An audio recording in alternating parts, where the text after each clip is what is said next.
तो गाइज मैं हूं आयुष और आप देख रहे हैं रेसल इंडिया। स्वागत है आपका आज की इस वीडियो में जहां पे हम बात करने वाले हैं आज हुए WWE hello in a cell पे पर व्यू की। फाइनली ये शो हो चुका है खत्म और जो मेन इवेंट में आज हमको देखने को मिला है between Seth Rollins and Cody Rhodes, I don't no मैं क्या बोलूं, क्योंकि मोस्ट ऑफ द टाइम मेरी नजर ट्विटर पे थी, साथ साथ मैं मैच देख रहा था। और कोडी रोड्स ने आज जो करके दिखाया है उससे पता लगता है कि कितना उनको फर्क पड़ता है WWE से, कितना उनको फर्क पड़ता है रेसलिंग से, और कितना ज्यादा ये बंदा केयर करता है about us the wrestling fans. मतलब हमको तालियां बजानी चाहिए इस टाइम पे कोडी रोड्स के लिए, क्योंकि भाई जो इंजरी के थ्रू आज उन्होंने अपना ये मैच दिया है, आई डोंट नो वो कैसे पॉसिबल है। बहुत सारे लोग ये भी बोल रहे थे कि आखिर कैसे कोडी रोड्स को WWE मेडिकली क्लियर कर सकती है to fight to wrestle this match, क्योंकि उनकी जो इंजरी दिख रही थी उनकी चेस्ट पे और शोल्डर पे पूरे तरीके से भाई उनकी जो बाजू की है वो बैंड बच चुकी थी।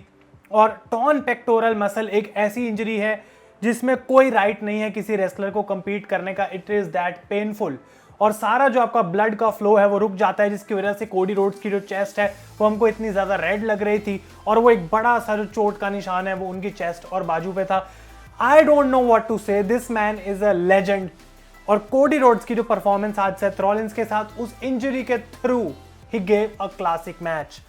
आई डोंट नो कि कैसे वो कर पाए, कैसे वो पॉसिबल है, लेकिन मैं स्टार्ट करना चाहता था इस वीडियो को इस पॉइंट पे कि जो मैंने देखा वो बहुत हार्ड टू वॉच था। बहुत टाइम मुझे ऐसा लग रहा था कि आखिर WWE क्यों ऐसा कर रही है, क्योंकि भले ही कोडी रोड्स कितना भी बोल रहे हो विंस मैकमैन को कि मुझे ये मैच लड़ना है, WWE को अपने टैलेंट के बारे में जो है वो केयर करनी चाहिए। आई डोंट नो कि अभी बैक स्टेज डिटेल्स क्या है, तो मैं आके यहाँ पे WWE को ब्लास्ट नहीं करने वाला, उनको ब्लेम नहीं करने वाला हूँ, क्योंकि आई डोंट नो कि कितनी एक्सटेंट है उनकी इंजरी की, क्या कोडी रोड्स एक्चुअली में क्लियर करे गए थे, क्या उसके बिहाइंड द सीन्स हैं, वो बाद में हम ऑब्वियसली डिस्कस करेंगे जब कुछ न्यूज आएगी, डर्ट शीट्स हमको अपडेट्स उसके बारे में देंगी। लेकिन this was an amazing thing to watch. मुझे लग रहा था कि मैच को रोक देना चाहिए। सेथ रॉलिंस कोडी रोड्स की बाजू को अटैक कर रहे थे बार बार, और जब वो चीज कर रहे थे क्लियरली लग रहा था कि कोडी को कितना दर्द हो रहा है। कोडी रोड्स की जो मसल है पूरी उनकी बोन से अलग हो चुकी है and that is called a torn pectoral injury.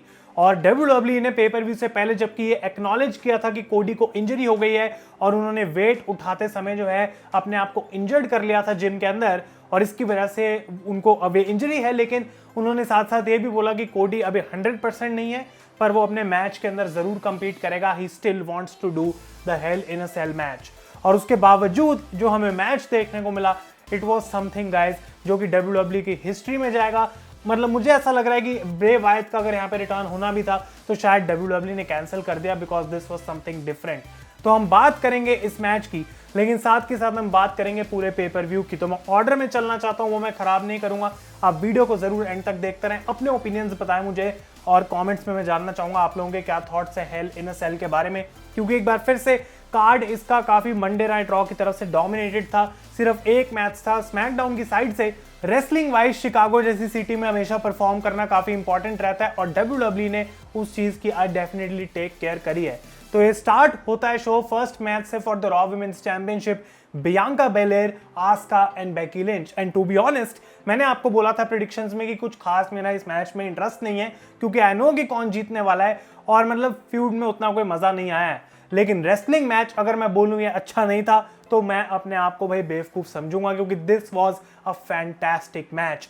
Beki Lynch, Asuka, Bianca तीनों को इक्वल क्रेडिट जाता है। जो मैच आज उन्होंने डिलीवर करा है यहाँ पे, इट वाज फिनोमिनल।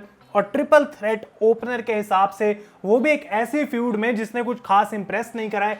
शिकागो के क्राउड के सामने जाना, उनको दिस इज ऑसम की चैंट निकलवाना is not an easy task, और वो यहाँ पे इन तीनों ने अचीव करा है। ये मैच काफी क्लोज था। आस्का ने डोमिनेट करा एक पॉइंट पे, बेकी ने करा एक पॉइंट पे, बियांका ने करा। काफी क्लोज तीनों सुपरस्टार्स आए मैच को जीतने में, अपने अपने सबमिशंस लगाए, फिनिशर्स की इन्होंने कोशिश करी, but at the end guys Bianca Belair ने बेकी लिंच की स्ट्रैटेजी उन्हीं के ऊपर लगाई एंड शी पिन्ड आस्का, क्योंकि बेकी अपनी मैन हैंडल स्लैम लगाती हैं और बियांका यहाँ पे बेकी को फेंकती है रिंग के बाहर और पिन कर देती हैं आस्का को। जबकि ये चीज पहले ट्राई कर रही थी बेकी करने की कि भाई मैं बार बार किसी को बाहर फेंक दूं और उसका फायदा उठा के मैं इस मैच को जीत सकती हूं, लेकिन that went against her. Asuka को यहाँ पे पिन करा गया, जिसका क्लियरली मतलब है कि WWE अभी भी बेकी लिंच को प्रोटेक्ट कर रही है। एंड जहां तक रॉ वुमेन्स चैंपियनशिप की बात है, ऑब्वियसली हम जानते हैं कि यहाँ पे रिजल्ट क्या रहने वाला था। Bianca still your Raw women's champion, लेकिन ओपनर के हिसाब से guys this was an absolutely fantastic match. अगले मैच की हम बात करें तो वो था एक 2-on-1 हैंडीकैप मैच जो कि था Bobby Lashley against Omos and MVP। और यहाँ पे मुझे उम्मीद थी कि बॉबी लैशली को इस बार जितवाया जाएगा और सेड्रिक अलेक्जेंडर काइंड ऑफ अब एक बेबी फेस के अंदर कन्वर्ट हो रहे हैं, क्योंकि जबकि यहाँ पे ओमॉस और MVP एक हैंडीकैप मैच का पार्ट थे। आई डोंट नो WWE क्यों इसके अंदर टैग देने वाला सिस्टम रख रही है, लेकिन Omos early in the match Bobby Lashley को थ्रू द बैरिकेड स्पीयर करते हैं तो लैशली 9 काउंट पे आ जाते हैं रिंग के अंदर। लेकिन एट द एंड देखने को मिलता है कि वो MVP को स्पीयर भी लगाते हैं, ओमॉस तब बचा लेते हैं, लेकिन सेड्रिक अलेक्जेंडर आ जाते हैं बाहर और ओमॉस उसकी वजह से डिस्ट्रैक्ट होते हैं, उनको स्पीयर पड़ता है and at the end Bobby Lashley अपना हर्ट लॉक लगाते हैं MVP के ऊपर and he has von this match. तो एक बार फिर से जो मैच का रिजल्ट था वो प्रेडिक्टेबल था, लेकिन जिस तरीके से इसकी एंडिंग करी गई आई थिंक लग रहा है कि बॉबी और ओमॉस की फ्यूड फाइनली खत्म हो गई है। पेपर व्यू में बॉबी लैशली कन्फ्रंट करते हैं बैक से जाके सेड्रिक को और क्लियरली कहते हैं कि भाई ठीक है, अच्छा तुम्हें रियलाइज हो गई है बात कि अब तुम्हें ओमॉस और MVP के साथ लगने की जरूरत नहीं है, लेकिन तुम आगे से मेरे मैचेस में भी इंटरफेयर ना करना। तो जबकि हमें यहाँ पे सेड्रिक अलेक्जेंडर का kind of baby face turn देखने को मिल रहा है, आई डोंट थिंक वो बॉबी लैशली के साथ अपने आप को अलाइन करेंगे और यहाँ से नए पाथ्स देखने को मिलेंगे प्रोबेबली लैशली और ओमॉस के। नेक्स्ट मैच की हम बात करें केविन ओवेंस वर्सेस इज़ीकियल, ये भी एक ठीक मैच था। एक्सपेक्ट मैं कर रहा था यहाँ पे इज़ीकियल जीतेंगे, लेकिन एक लौती जो मेरी प्रेडिक्शन है वो यहाँ पे इस पेपर व्यू में गलत हुई and Kevin Owens defeated Ezekiel by hitting a stunner. यहाँ पे काफी क्लोज आ रहे थे इज़ीकियल जीतने के भी, लेकिन काइंड ऑफ अब मैं सोचूं इस बारे में तो WWE का डिसीजन सही था, क्योंकि केविन ओवेंस का ऐसे जा रहा था ग्राफ नीचे रेसलमेनिया के बाद, उनको एक विक्ट्री देनी जरूरत थी। और आई थिंक कि जबकि ये फ्यूड अब खत्म हो गई है, WWE के क्या प्लान्स हैं, क्या केविन ओवेंस को एक्चुअली में पुश मिलने वाला है या फिर अभी कंटिन्यू होगी उनकी स्टोरी इज़ीकियल के साथ, वो देखना इंटरेस्टिंग रहेगा। ये भी एक अच्छा मैच था, मैं डेफिनेटली कहना चाहता हूँ, और क्राउड इसमें इन्वेस्टेड था कहीं ना कहीं, but Kevin Owens won there. और अब बात करते हैं नेक्स्ट मैच की जो कि था 6 मैन टैग टीम मैच। इसके लिए मैं डेफिनेटली बहुत एक्साइटेड था। AJ Styles, Finn Balor, Liv Morgan against the Judgment Day. और मेरी प्रेडिक्शन यहाँ पे थी कि भाई कोई नया सुपरस्टार शायद आज ऐड करा जाएगा फिर से स्टेबल में, जिसकी मदद से एज एक बार फिर से जीत जाएंगे अपनी टीम के साथ। रिजल्ट मेरा सही था, लेकिन वो नए मेंबर की एडिशन वाला पॉइंट गलत था, क्योंकि वैसा कुछ हमको देखने को नहीं मिला। एक एंटरटेनिंग मैच था। मोस्ट ऑफ द मैच में फिन बैलर के ऊपर अटैक करा जा रहा था और हॉट टैग बिल्ड करा जा रहा था एजे स्टाइल्स के लिए, ताकि वो आमने सामने आ सकें एज के और वो आपस में एक दूसरे के साथ लड़ सकें। तो जब ऐसा हुआ तो फाइनली एजे स्टाइल्स सक्सेसफुल हुए to hit the Phenomenal Forearm on Edge, लेकिन डेमियन प्रीस्ट पिन को ब्रेक कर लेते हैं। और एक प्रॉब्लम और थी यहाँ पे बेबी फेस टीम के लिए कि जब भी वो क्लोज आ रहे थे मैच को जीतने की, तो रिया रिप्ली बीच में उनके आ रही थी, बार बार वो ऐसा कुछ कर रही थी जिससे बेबी फेस टीम को विक्ट्री ना मिल पाए। एंड एट द एंड भी यही हुआ, जब फिन बैलर ऊपर जाते हैं कूडाग्रा के लिए तो रिया रिप्ली यहाँ पे आती हैं and Edge spears Finn Balor and he has won the match again for his team. तो आखिर एजे स्टाइल्स का, फिन बैलर का, लिव मॉर्गन का यहाँ पे क्या फ्यूचर रहने वाला है, क्योंकि जजमेंट डे इज स्ट्रॉन्ग। क्या एजे स्टाइल्स या फिन बैलर में से अब किसी को रियलाइज हो गई है बात कि हाँ भाई हमको भी डार्क साइड पे चले जाना चाहिए? क्या इन दोनों में से कोई एक मेंबर ऐसा होने वाला है जो एज के स्टेबल को ज्वाइन कर लेगा? ये देखना इंटरेस्टिंग रहेगा। Good match and Judgment Day defeated the baby face team. Next match की हम बात करते हैं जो कि इकलौता मैच था from the side of SmackDown, Madcap Moss against Happy Corbin. ये एक नो होल्ड्स बार्ड मैच था और पूरे मैच की एक स्टोरी थी कि मैडकैप अपना रिवेंज लेना चाहते हैं कॉर्बिन के अगेंस्ट। और यहाँ पे क्राउड जो है वी वांट टेबल्स की 4-5 बार चैंट करी उन्होंने, लेकिन कॉर्बिन हमेशा स्टील चेयर निकाल रहे थे। तो परफेक्ट हील रोल प्ले करते हैं। यहाँ पे हमको स्टील चेयर्स का काफी ज्यादा यूज देखने को मिला है इस मैच के अंदर, और मैं कहना चाहता हूँ कि डेफिनेटली एक ठीक मैच था, बुरा भी नहीं था और बहुत ज्यादा भी अच्छा नहीं था।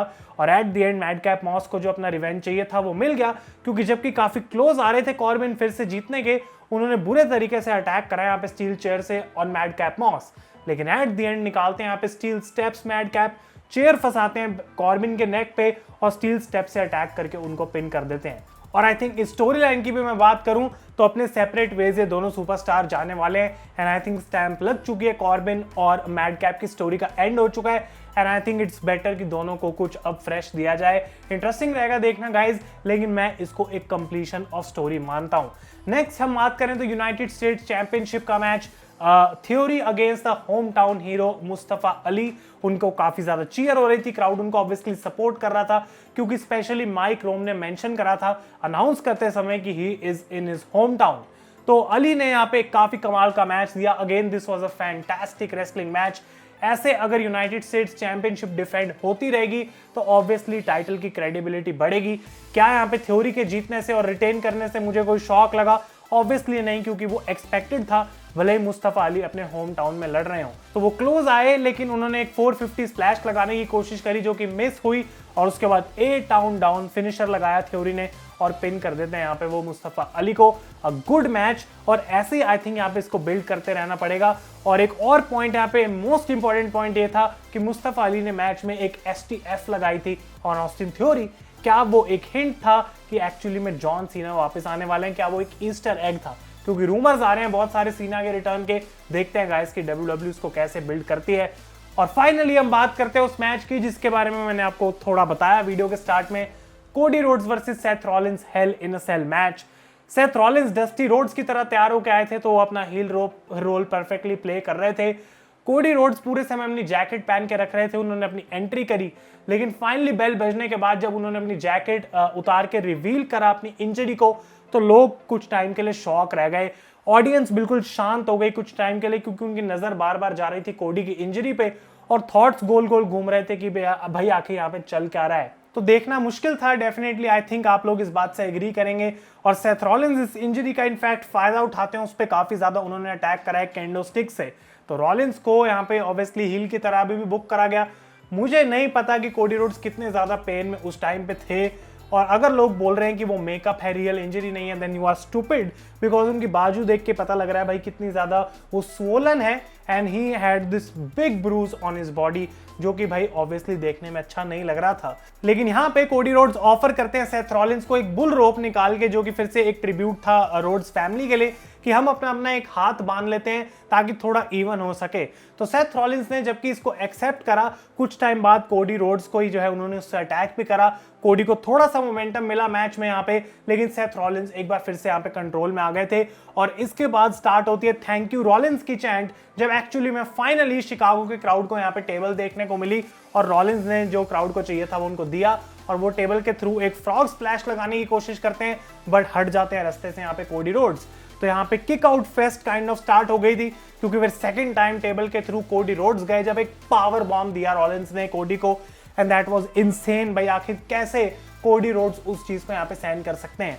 तो यहाँ पे हमें स्लेज हैमर का यूज देखने को मिला, हमको पेडिग्री से किकआउट्स देखने को मिले जो कोडी ने रॉलिंस पे लगाई, स्टॉर्म पे किकआउट, क्रॉस रोड्स पे किकआउट, सब कुछ यहाँ पे चल रहा था। और WWE जबकि 5 मिनट में इस मैच को खत्म कर सकती थी, उन्होंने बिल्कुल भी ऐसा नहीं करा गाइस।